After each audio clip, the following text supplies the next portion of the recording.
대체로 사람은 자기가 원하는 것을 믿으려고 한다는 말이 있지요. 로마의 유명한 장군 카이사르가 남긴 말인데요.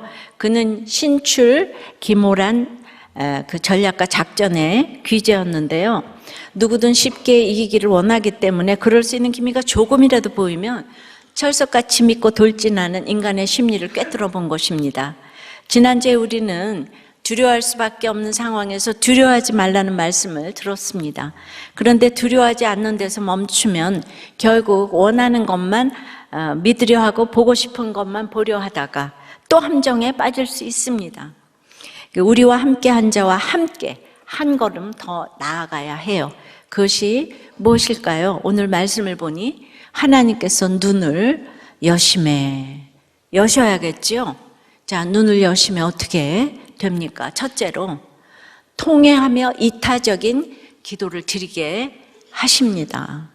이건 사안을 위한 기도예요. 17절이에요.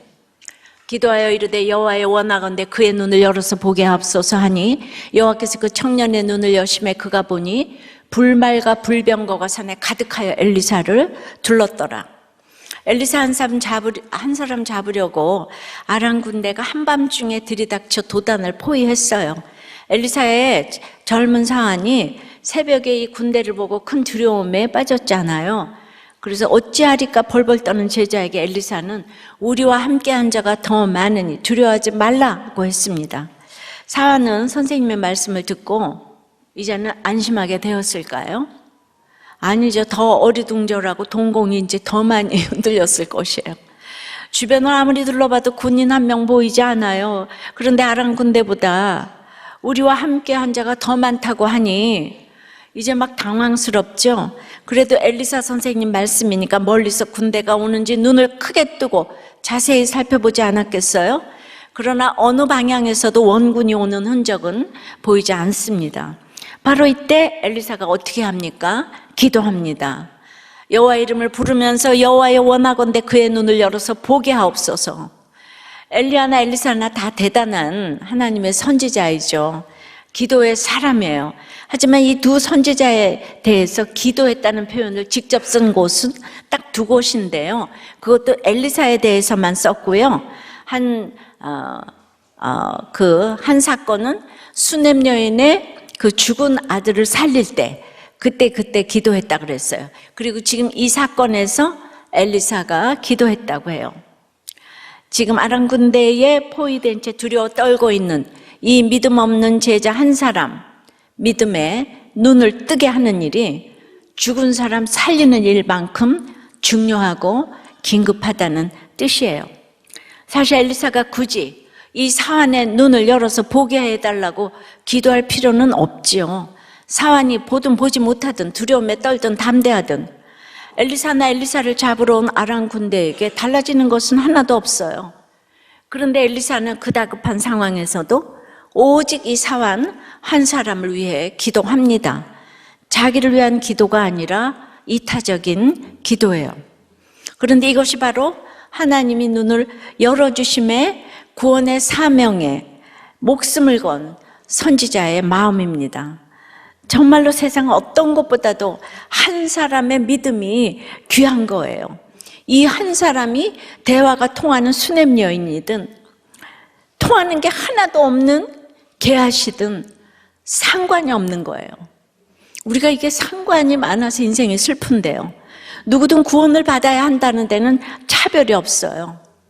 모두가 죽을 것이기 때문이죠. 죽음 앞에 평등하니 구원이 필요하다는 점에서도 평등한 거예요. 엘리사가 게하시를 얼마나 내치려고 했겠어요. 아무리 기회를 주고 기다리고 양육해도 전혀 변하는 게 없으니 말입니다. 그러나 그렇게 못난 게하시도 구원을 받아야 할 영혼입니다. 믿음이 있어야 할 밑동 잘린 나무 같은 존재예요. 영의 눈이 열려 천국을 봐야 할 인생이에요. 예수님이 필요한 죄인이에요. 하나님이 눈을 여시니 사환을 위해 눈을 열어서 보게 하옵소서 기도가 나오는 것입니다. 근데 이 기도하다라는 히브리 단어 팔랄에는 통회하다라는 뜻이 있는 거예요. 엘리사가 이 구제불능의 인생을 위해 눈을 열어서 보게 해달라는 기도를 할 수 있었던 중요한 이유는 바로 그가 게하시를 보며 자기 자신을 직면하며 통해 자복했기 때문이에요. 분홍이었던 자신을 어느 날 엘리야 선지자가 찾아와 사명의 길로 불러주셨잖아요. 엘리야 선생님은 혜성처럼 역사의 무대에 등장했어요. 엄청난 카리스마로 칠흑 같은 9시대를 말씀의 빛으로 밝히셨어요. 그 대단한 스승님을 마지막 순간까지 따라다녔지만 함께하면 할수록 엘리사는 스승과 너무 비교되는 초라한 자신을 직면했을 것 같아요.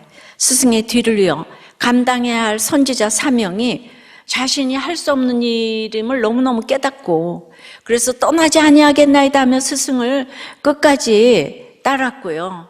그래서 드디어 난 할 수 없으니까 십자가 잘 지기 위해서 갑절의 영감을 한 가지 구할 것으로 구했습니다. 근데 우리가 다 거꾸로 해석하죠. 엘리야보다 갑절의 영감을 받아서 내가 엘리야보다 더 높아지리라, 다 이렇게 생각을 하더라고요. 근데 이렇게 아무 자격 없는 자신을 사명자로 세워주신 것이 은혜라는 것을 누구보다 알았어요. 하지만 이제 자신이 그 스승의 자리에 있고 보니 제자들을 어떻게 대하고 있는지 돌아보게 되었습니다. 특별히 문제와 게하시를 향한 자신의 이상한 마음을 본인은 너무 잘 알고 있죠. 그에 대한 과도한 기대와 기대에 부응하지 못하는 데 대한 실망과 분노, 그래도 버리지 않고 양육하고 있다는 자신에 대한 자랑할 수 없는 이 뿌듯함, 자랑할 수 있느냐 아니고 없는, 엘리야 선생님처럼 뭔가 하나님만 바라보며 사람에 대해 쿨한 모습과 다른 자신의 연약함 등을 통해했을 것 같습니다. 만약 이 사환이 게하시였다면 그 의미가 더 클 것 같아요. 탐욕으로 스승의 기대를 저버렸을 뿐만 아니라 사역에 먹칠을 했잖아요. 그래서 큰 징계로 치리를 했는데 그것도 쫓아내지 않고 데리고 있는 것도 모자라서 이제는 눈을 열어서 보게 해주시기를, 믿음을 주셔서 담대하게 해주시기를 기도합니다. 이런 기도를 하나님은 즉시 응답하십니다. 엘리사의 기도와 하나님의 응답 사이에 조금도 지체된 게 없어요. 게하시의 눈을 열어서 산을 가득히 채운 채로 엘리사를 둘러 보호하고 있는 불말과 불병거를 보게 하십니다. 지금까지 있었어도 게하시는 못 봤는데 엘리사가 기도해 주니까 게하시가 봤어요. 아람 군대를 압도하고도 남는 불말과 불병거를 하나님이 보게 하시는데요. 이것은 엘리야가 회오리바람 타고 하늘로 올라갈 때 나타났던 그 불수레와 불말이에요. 그런데 이번에는 수가 산을 가득 채울 만큼 많네요. 그냥 군단급 천군 천사가 엘리사의 거처가 있는 산에 불수레와 불말로 지금 가득 찬 거예요. 그런데 이 불말과 불병거 군단이 갑자기 나타났을까요? 아니죠. 하나님이 청년의 눈을 열어 이제 보게 하시기 전부터 이미 그 하늘의 대군단은 엘리사를 지키고 있었어요. 아람군이 도담을 포위하기 전부터, 아람군이 자기들 진영을 출발하기 전부터, 아람 왕이 엘리사 체포 명령을 내리기 전부터 하나님의 불말과 불병거 군단은 엘리사를 둘러 보호하고 있었습니다.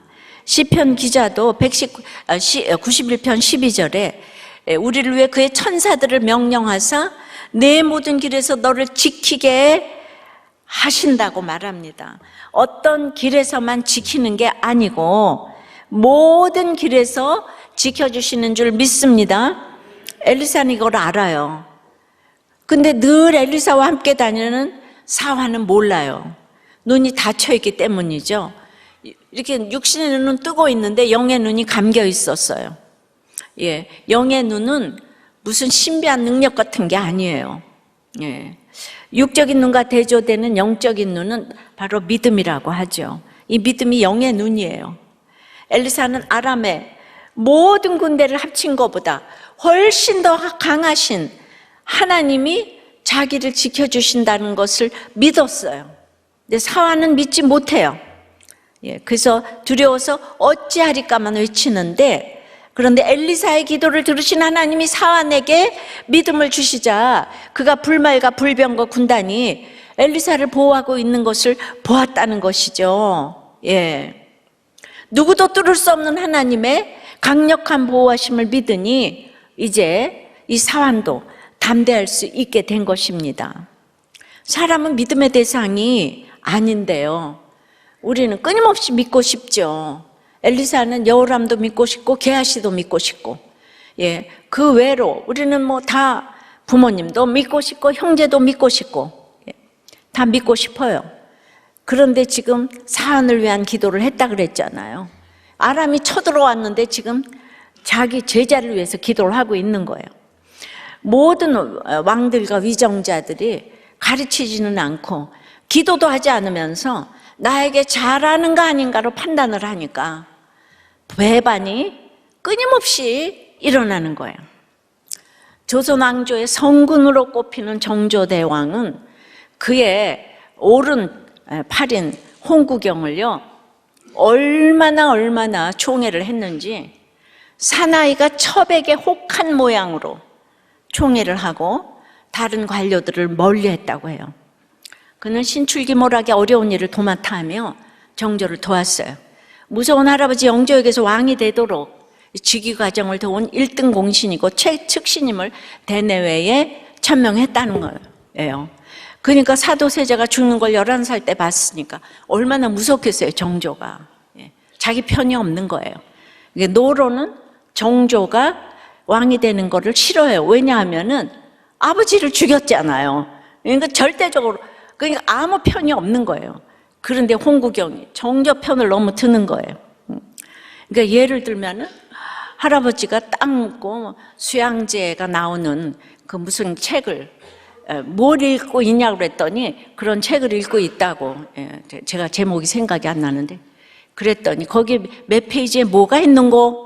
그랬더니 그게 수양제가 아버지를 죽이는 장면이라는 거예요. 근데 영조가 자기 아버지, 아니 아들 죽였잖아요. 이걸 어떻게 하나. 영조도 이상한 사람이잖아요. 불같이 분노가 많아가지고 여라만 같아. 그래서 근데 뭐라고 그랬냐 하면은 저는 그 페이지를 읽지 않고 찢어버렸습니다, 이렇게 얘기를 한 거예요. 그랬더니 영조가 그대로 넘어갔으면 좋겠는데 그 책을 당장 가져오라 이러면서 부하를 시켰어요. 그 서고에 갔더니 홍구경도 과거 급제한 사람이잖아요. 그 책의 내용을 알아요. 근데 영조가 가져오라 그러고 거기 정조가 있다 그러니까 글쎄 그 페이지를 딱 찍고 보낸 거예요. 왜 안 놀라요? 진짜 왕이 되는데 완전히 1등 공신, 그것뿐만이 아니에요. 그러니까 정조에게 민심의 동향을 전했던 그는 정세 판단도 탁월했고, 외모가 이건 완전히 아이돌 스타고, 언변도 수완도 좋아서 여타 책상 물림들과는 다르다고 인상을 확실히 심었다는 거죠.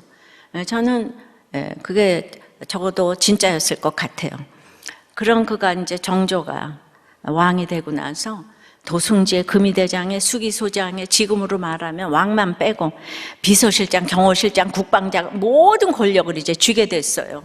그러니까 예외가 없어서 그냥 분수를 모르고 주제를 모르고 돈과 여자와 권세에 탐닉해서 오만방자하게 굴다가 4년 천하로 끝나서 32살에 탄핵당해서 강릉에서 병사했다고 해요. 근데 20대의 젊은이가 그 대신들을 물리치고 자신을 왕을 만들어줬다고 정조가 그에게 계속 끌려다닌 거예요. 그러나 한마는 한중록을 쓴 어머니 해경궁 홍씨는 뭐라고 그때 썼냐면, 요 작은 놈이 홍구경이 간사한 꾀를 내어 동궁께 곧게 충고하는 채 하나, 실은 다 듣기 좋은 말이라. 한번 홍구경이 들어오면 외부 사정에 대해 여쭙지 않는 일이 없고 전하지 않는 말이 없으니 동궁께서 신기하고 귀하게 여겼으니라고 기록했는데, 얼마나 정조의 마음을 사로잡았는지를 알 수 있는 대목입니다. 자, 근데 부하가 그렇게 잘하다가 배반하면 다 참수를 하고, 삼족을 멸하고, 그 다음에 부하는 그 영모를 도모하는, 그게 계속되는 하루도 바람 잘 날 없는 우리나라 아니겠어요? 우리나라 역사인 거예요. 가르치지는 않고 잘하기만 원하는 거예요. 하루도 바람 잘 날 없는 우리나라에 오죽하면은 그 일본을 동원해서 이 호된 훈련을 하게 하셨겠습니까? 일본이 얼마나 무서웠던지 이 36년 동안에 온 국민이 딱 하나가 됐다는 거 아니에요? 고려 때도 조선왕조 500년 동안도 절대 못 건드리던 이 양반 상놈의 계급 7천반이 무너져서 지금 우리가 이렇게 교육받고, 제가 감히 설교도 하는 거 아니에요? 불과 100년 전만 해도 상상조차 불가능한 일이고, 지금도 여자 설교는 이렇게 고정관념 가지고 안 듣고 안 보는 사람들 많아요. 그러니까 선교사들이 예수가 들어오는 길목을 열었고, 그래서 이 백정인, 상상도 안 되는 백정인 박성춘이 장로가 되었고, 그의 아들은 박봉출이 세브란스 일기로 개명을 해서 박서양으로 의사가 되었어요. 있을 수 없는 기적이 지금 일어났는데, 모두가 악하고 음란한데 이 죄를 모르는 사람이 왕이 되고 위정자가 되면 누구도 예외가 없이 성공하려고 악하고, 성공하면 음란하고, 모든 위정자들은 그렇게 끝냈어요. 그러니까 자기 죄를 모르고, 예수만이 개혁인데 예수가 안 들어갔는데 무슨 개혁을 한다 그러냐고요. 근데 요즘 이렇게 잘 살게 되니까 이렇게 나라를 살려준 기독교계를 폄훼하고, 뭐 그냥 다시 옛날에 그냥 당파 싸움으로 돌아가니 지금 인구 절벽 등으로 여러 가지로 경고를 하십니다. 자기의 죄성을 보지 못하면 이타적으로 백성들과 부하들을 위해 기도하는 위정자가 결코 될 수가 없어요. 이런 분 한 분 세워지기를 늘 기도했지만 또 여전히 기도하고, 기도해 주시기 바랍니다. 적용 질문이에요. 포기하지 말고 눈을 여심해 이타적으로 기도해 줘야 할 사람은 누구입니까? 그를 향한 내 태도에서, 이제 그를 향한 내 태도에서 통회하며 회개해야 할 마음은 무엇입니까? 예수 믿는 사람은 좋은 사람, 나쁜 사람이 없는 거예요. 기도해야 될 대상만 있을 뿐이에요. 왜? 인생이 짧다고요. 다 밑동 잘린 나무라고. 수냄 여인은 좋고 개아씨는 나쁘고, 이렇게 하면 안 된다는 얘기예요. 그러니까 이렇게 일본을 구속사적으로 봐야 되는 거예요. 일본 놈은 나쁜 놈 하면서, 그래서 원수 누구한테 갚으려고요? 그래서 일본 놈은 나쁜 놈이라 해서 원수 갚아주기 이르시면 이제 안 되는 거예요. 해석을 잘해야 되는 거 아니에요? 어떤 집사님이 2대 졸업한 친구가 서울대 나온 남편 만나서 미국에서 너무 살고 있는데 너무 부러운데, 그 친구는 우리들 교회 다니지 못하는 것을 제일 힘들어한대요. 그러니까 뭐든지 세상 조건, 영적인 조건도 좋으니까 열등감이 심하게 드는데, 인스타그램에 올리려고 가족여행 영상을 찍었는데 너무나 아이들 데리고 가는 그 여행이 힘들었는데 편집된 영상은 너무 행복한 가정으로 보여가지고 인스타그램이 가짜라는 걸 알았다는 거예요. 그래서 우리가 너무 이렇게 육의 눈으로 부러워하는 게 다 허상이라는 거를 깨달았다는 거죠. 우리 삶을 진짜 보호해 주는 거는 근사하고 멋지게 나오는 화면이 아니라 치열한 삶을 둘러 보호하고 있는 불말과 불병거라는 걸 알아야 합니다. 치열한 삶의 간증이 나를 보호하는 거지 영상 이런 게 보호하는 게 아니에요. 자, 눈을 여심해 이타적인 기도를 하게 하시고, 두 번째는 보고 싶은 게 아닌 봐야 할 것을 보게 하십니다. 이건 원수 아람을 위한 기도예요. 18절이에요. 아람 사람이 엘리사에게 내려오매 엘리사가 여호와께 기도하여 이르되 원하건대 저 무리의 눈을 어둡게 하옵소서 하매 엘리사의 말대로 그들의 눈을 어둡게 하신지라. 이 도단을 포위한 아람군은 아침에 되자 드디어 공격을 개시합니다. 아무 무장이 없는 선지자 한 명을 큰 군대가 죽이겠다고 공격하러 왔어요. 그래서 성경은 지형상 도단이 높이 있는데도 아람 사람이 지금 엘리사에게 내려온다고 하잖아요. 그들은 아무리 열심히 와도 영적으로 지금 내리막길을 걸어가고 있는 거예요. 아람군이 엘리사 가까이 몰려왔을 때 엘리사는 다시 기도합니다. 예. 앞절에서는 사환을 위해 기도했는데 이번에는 아람군을 위해 기도합니다. 내용은 정반대예요.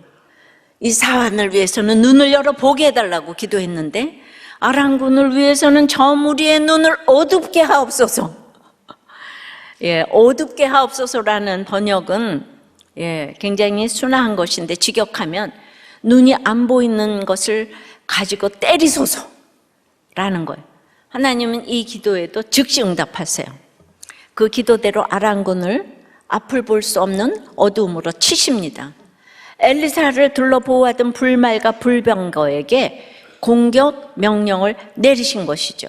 나를 둘러 보호하는 불말과 불병거는 치열한 삶의 간증이기 때문에 사실은 활이나 창 따위 무기로 공격할 수 있는 게 아니에요. 예수님의 불말과 불병거가 안 보이기 때문에 제자인 유다와 유대인들이 예수님을 몽치로 잡겠다고 갔지 않아요. 그죠? 예. 그들의 눈을 가려보지 못하게 하세요. 지금 실명 상태라는 말이 아니에요. 여전히 앞을 다 볼 수 있어요. 근데 자기들은 공격받았는지도 몰라요. 조금 전까지만 해도 공격 목표였던 엘리사를 이제 알아볼 수 없게 되었습니다. 19절 20절입니다.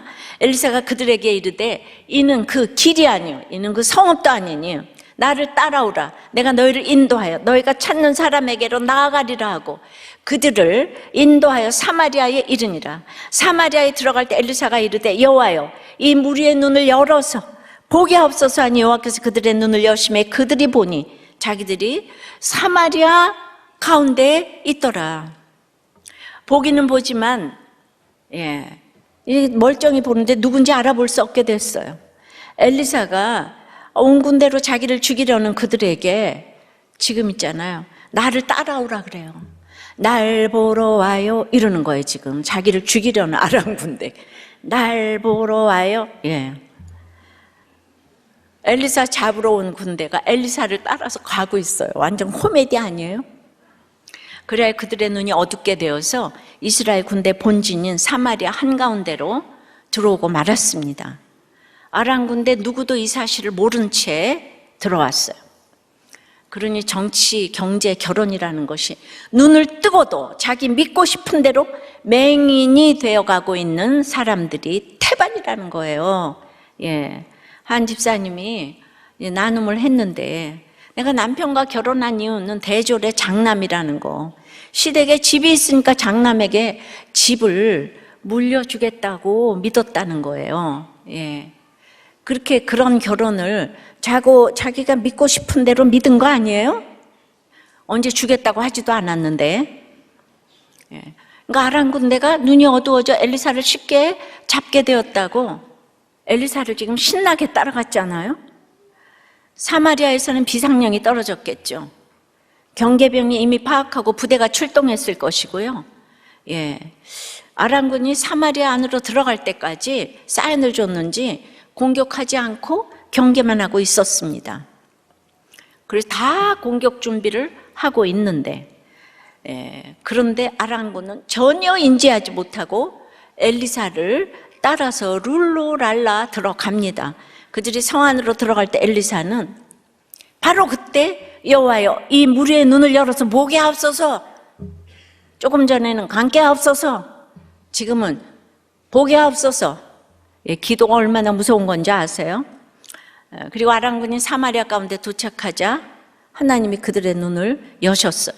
이것이 하나님의 타이밍이에요. 착각에서 빠져나와 앞에 있는 현실을 다시 제대로 보기 시작했습니다. 앞에는 엘리사도 보이고요. 이스라엘 정예 부대에 의해 이미 포위된 자신들의 처지도 보입니다. 꼼짝없이 무기를 내려놓고 잡혀야 했어요.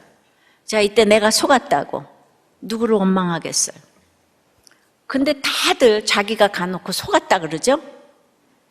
아까 집사가 결혼하고 보니까 남편은 대학 중퇴고 시댁 가족은 다 술 중독이고 시댁집도 담보를 잡혀서 얻을 것이 하나도 없고 완전히 사기 결혼을 당했다고.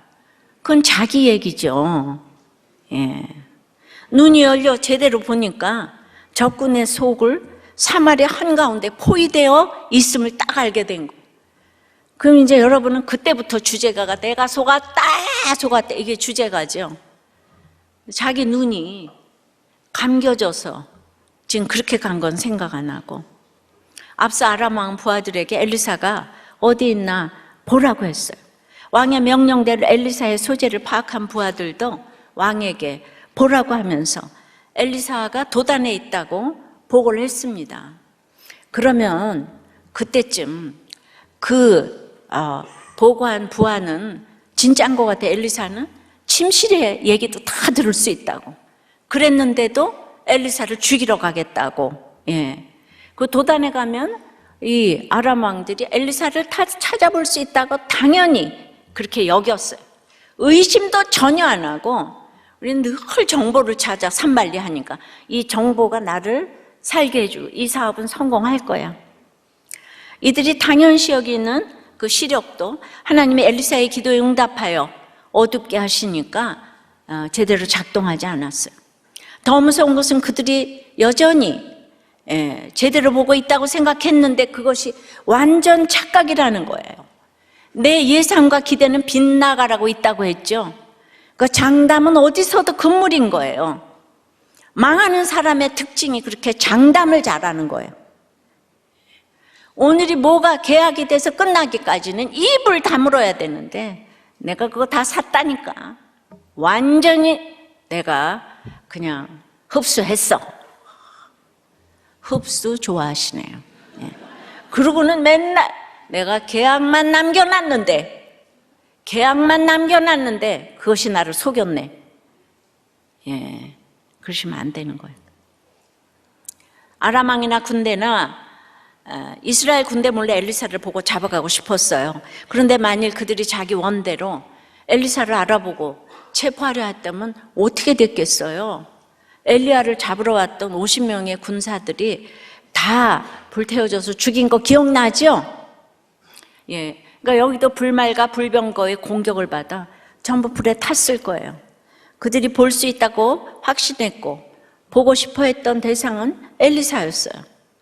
근데 엘리사는 그들이 보고 싶어 하는 것을 보지 못하게 해주시기를 기도했어요. 그 기도대로 엘리사를 알아보지 못하고 오히려 그가 인도하는 대로 지금 따라가는 거잖아요. 그래서 그들이 죽지 않고 살아난 거예요.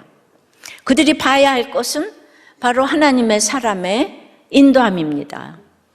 체포해야 할 원수 엘리사를 보고 싶어 했지만 그들이 살기 위해 바라봐야 할 것은 그들이 따라야 할 하나님의 선지자 엘리사입니다. 그러니까 똑같은 것 같은데 너무 다른 거예요. 원수 엘리야가 아니고 하나님의 선지자 엘리사인 거예요. 원수 엘리사가 아니고. 그래서 오늘이라도 예수 믿으면 여러분들의 인생이 달라지는 거예요.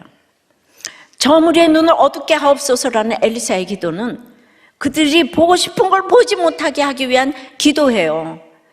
봐야 할 것은 착각으로라도 보고 따라오게 하기 위한 기도입니다. 인간은 100% 악하고 음란하기에 보고 싶은 것만 보고 따라간다면 결말은 멸망과 죽음입니다. 누구도 벗어날 수 없는 공식이에요. 죄악의 싹은 사망이에요. 그래서 구원은 보고 싶은 것 보지 못하게 되는 거예요. 보고 싶은 게 아닌 봐야 할 것을 보는 것이 구원이에요. 근데 고난 없이 인생이 술술 풀리면 계속해서 보고 싶은 것만 보게 되고 보고 싶은 것이 늘어나고 그거 추구하다가 인생이 끝나는 거예요. 그래서 어려서부터의 고생은 금 주고도 못 사는 거예요. 불쌍한 게 아니에요. 근데 고난이 와서 내가 원하는 것이 막히고 꺾이면 보고 싶은 것 볼 수 없는 한계를 알게 됩니다. 억지로라도 말이죠. 그리고 그 환경에 매여서 봐야 할 주님의 십자가를 보게 됩니다. 그리고 다 알지 못해도 여러 사람과 사건에 매여서 말씀의 인도함을 받아 주님을 따라가게 되는 거예요.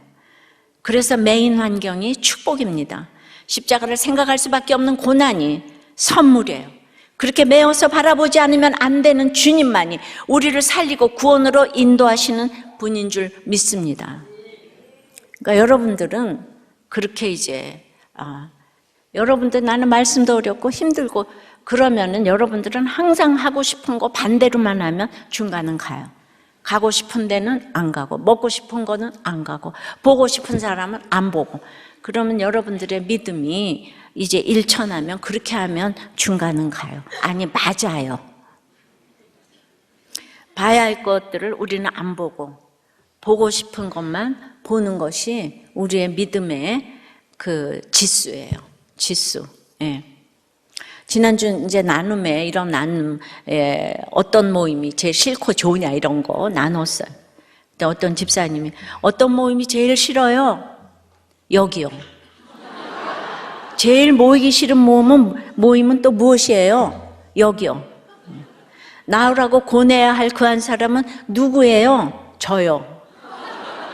왜 이렇게 모이기 싫어하세요? 교만해서요. 예. 그랬더니 남편한테 나 진짜 사탄이 든 것 같아. 그랬더니 맞아. 그런 것 같아. 그랬대요. 그런데 이렇게 그래도 이런 얘기를 나누니까 오늘 반은 빠져나간 것 같다고. 예. 그래서 무슨 얘기든지 가서 해야 돼요. 또 한 분은 태생이 인정받고 뭐 그런 거 상관없고 학벌도 상관없고 근데 내가 왜 이리 외로울까 생각했는데 늘 혼자 있었고 혼자 모든 걸 결정하며 살아왔기 때문에 교회 가도 외롭고 뭘 해도 외롭고 아무것도 즐거운 게 없는데 딱 하나 즐거운 것이 골목 포장마차에서 고등어 조림에 소주 한 잔 칵 하는 거. 그때가 제일 행복합니다. 늘 혼자 있어서 옆에 누가 있는 게 괴롭습니다. 예. 꼭 저희 남편 얘기하는 것 같아요. 그 제가 또 공감이 되잖아요. 이제 어두움 가운데 아직 시력이 열리지 않으신 거예요. 근데 이런 분도 이런 얘기를 나와서 한다는 거. 예. 누구는 그 하나님 앞에만 아뢰지. 그 외 목장에서 자기 얘기해가지고 그렇게 내가 믿고 얘기했더니 네가 이럴 줄 몰랐다면서 교회에서 싸움판이 난다고. 그거 좀 나가서 얘기 좀 하지 말라고 이러는데. 이러니까 우리가 얼마나 좁은 길을 가는지 몰라요. 그러니까 구속사적인 가치관을 가지지 않고 오픈하면 안 되는 거죠. 그죠? 근데 여러분들이 구속사가 깨달아지는 사람도 있고 아닌 사람도 있으니까 끊임없이 충돌이 있어요. 예. 눈을 여셔야 돼요. 이 똑같은 질문에 한 부장판사이신 집사님은 제일 좋아하는 모임이 목장이라고 하시네요. 그리고 부장판사이면서도 집에 돌아가면 쓰레기 봉투가 5개가 넘고 집안일을 7시간을 넘게 한다는 거예요. 예, 환경에 잘 매어서 주님 잘 따라가십니다. 그럼에도 또 금수저가 되셔서 요셉과 유다가 잘 이해가 되지 않는다고 합니다.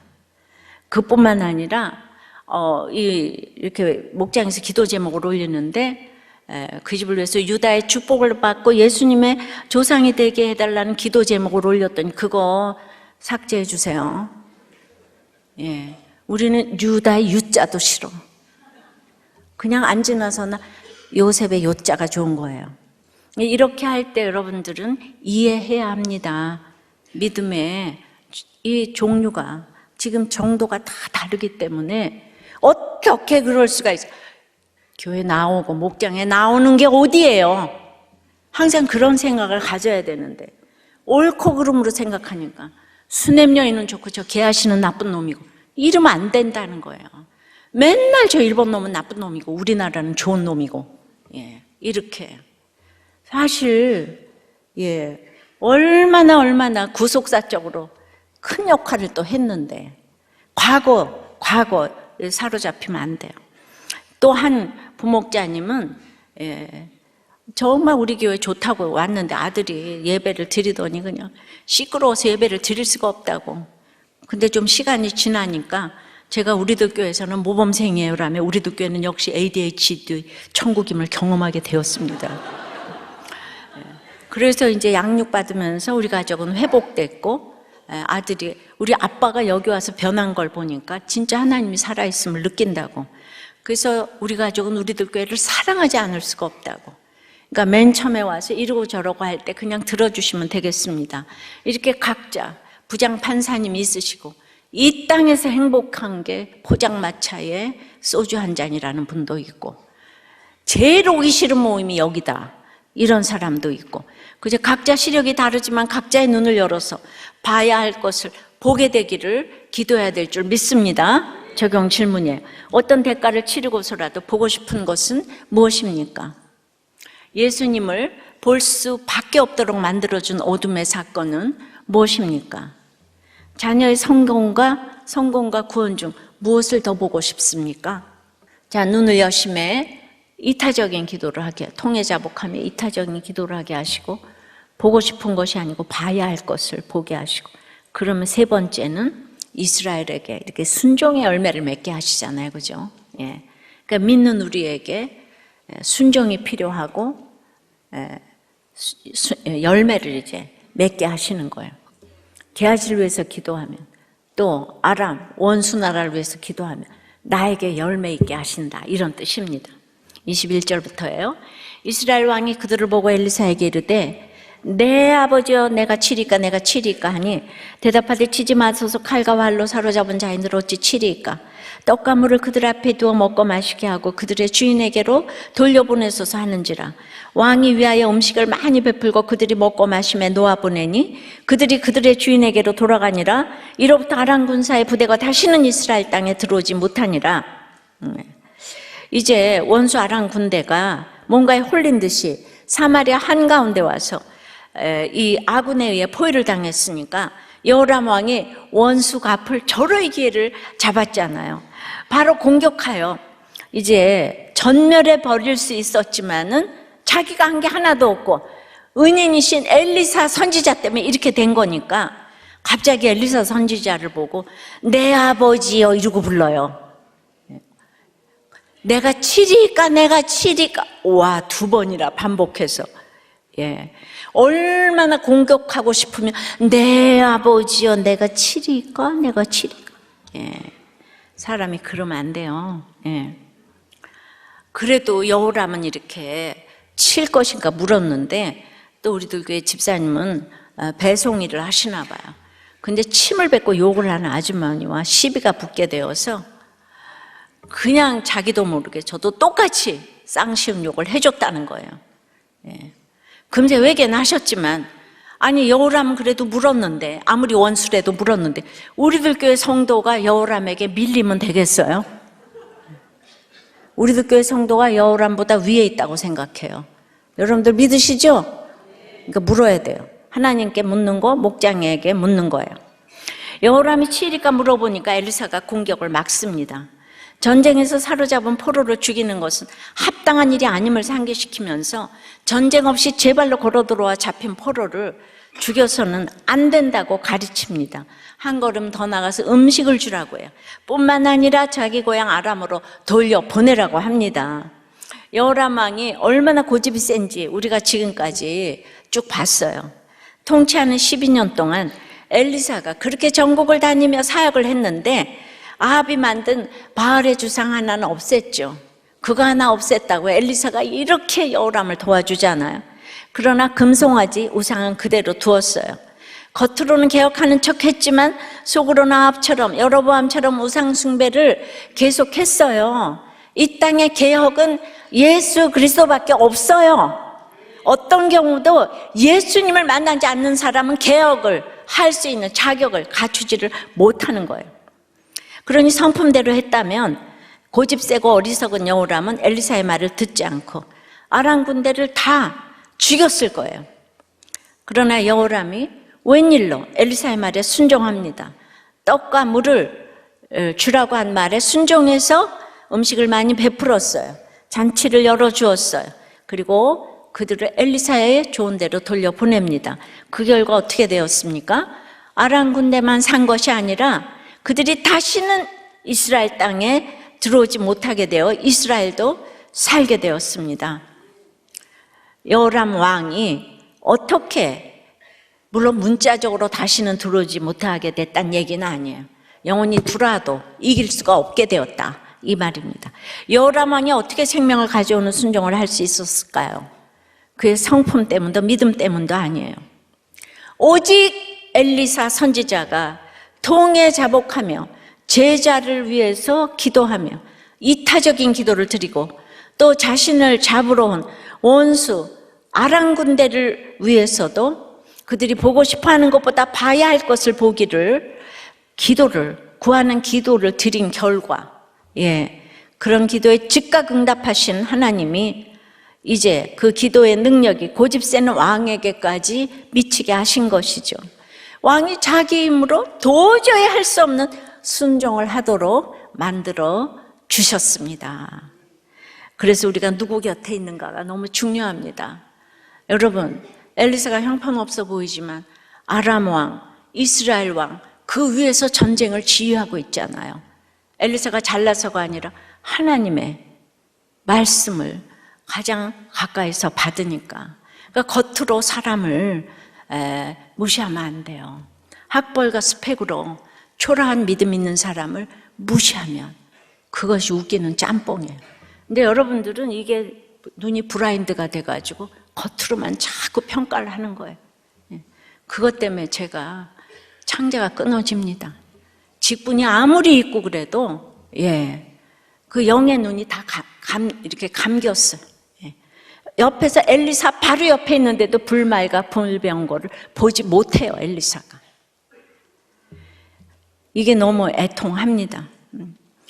누구 곁에 있냐, 어떤 공동체 안에 머무는지가 너무 중요하고, 하나님 말씀대로 이제 기도하는 사람 곁에 있으면 이제 아무리 연약하고 고집센 사람도 사람을 살리는 생명의 순종을 하게 될 줄 믿습니다. 그런데 더 중요한 것은 엘리사처럼 기도하는 사람이 생기기를 수동적으로 기다리기보다는 내가 그렇게 기도하는 사람이 되어야 합니다. 게하시처럼 무시되는 가족과 지체와 이웃을 보면서 내 죄 때문에 통해 자복하면서 눈을 열어서 보게 하옵소서 기도해야 합니다. 나를 공격하고 괴롭힌 아람 군대 같은 사람을 향해 내가 치리까 할 것이 아니라 그도 밑동 잘린 나무 같은 죄인임을 알고 보고 싶은 것 쫓다가 망하지 않고 봐야 할 것 볼 수 있기를 기도해야 합니다. 그렇게 기도할 때 나도 살고 너도 살고 우리 모두가 사는 생명의 역사가 일어나기를 축복합니다. 적용 질문이에요. 여호람왕처럼 내가 치리까 부르짖고 있는 것은 없습니까? 나도 살고 너도 살기 위해 고집을 꺾고 순종해야 할 생명의 적용은 무엇입니까? 한 집사님은 세상 모임이 많아서 남편과 친구들 모임을 가는 것이 3, 4모 모이는 세상 모임이 있는데 목장에서는 그런데 가지 말라고 하니까 반감이 들었다는 거예요. 내가 전도도 할 수 있는데 왜 못 나가게 하지? 그런데 1년 동안 목장 가고 양육받고 이제 그러다 보니까 세상 친구들하고 벽이 생기는 느낌이 들어서 그 말이 무엇인지 알게 되었대요. 여자 목장이 올해 너무 좋았고 부부 목장도 좋았답니다. 그러니까 말을 잘 들어야 돼요. 가지 말라는 게 아니고 가야 돼요. 올해 다 열심히 가세요. 전도하러 가야 돼요. 그런데 이게 너무 좋아서 니나노 할까봐 이제 흘러 떠내려갈까봐 조심을 하라고. 믿음이 완전히 반석 위에 올라가면 그게 전도가 되는데 그러지 못할 때는 자꾸 열등감 느끼게 되고 가서 있는 게 불편하고 그러니까 조금 이제 쌓아서 가라는 거죠. 또한 집사님은 다른 목자님은 다 화를 잘 낸다고 하는데 저는 화를 안 내고 무시합니다. 그래서 분노보다 무시가 더 나쁜 것 같은데 싸움이 싫어서 겉으로 잘 지내는 척하지만 속으로는 상대방의 말에 거기까지만 하면서 무시를 합니다. 이런 저를 보며 권찰은 이제 본인의 지저분하고 더러운 이야기는 안 하고 점잖은 척하니 당신이 정말 쓰레기다 라고 합니다. 목장에서 이런 고발을 할 때 올소이다 잘하시고 겉으로 드러나지 않은 죄악들을 깨달아서 늘 고백하는 순종을 이어가시기를 바랍니다. 목장이 너무 좋은 거예요. 대구에 채플이 생긴다고 하니까 그냥 완전히 목장에선 대구 사투리 연습을 다 나눔을 했다는 거예요. 모라카노, 캐라 이거 말해 그런 뜻이래요. 낸내는 자자고 여라 주머니에 여라 그건 넣어라래. 여라 모라카노 캐라 우리들 교회는 너무 정말 귀엽지 않아요? 다들 너무 사랑하는 거예요. 이게 우리가 돼가지고. 그러니까 저는 이제 이게 구속사로 역사 정치, 경제, 세계, 결혼을 이렇게 다 봐야 하는데, 그럼 예수도 없는 왕들이 옳고 그름 밖에 생각할 게 뭐가 있었겠어? 내 편은 최고고 아니면 죽여야 되고. 지금 예수 믿지 않는 우리나라 정계가 똑같지 않아요?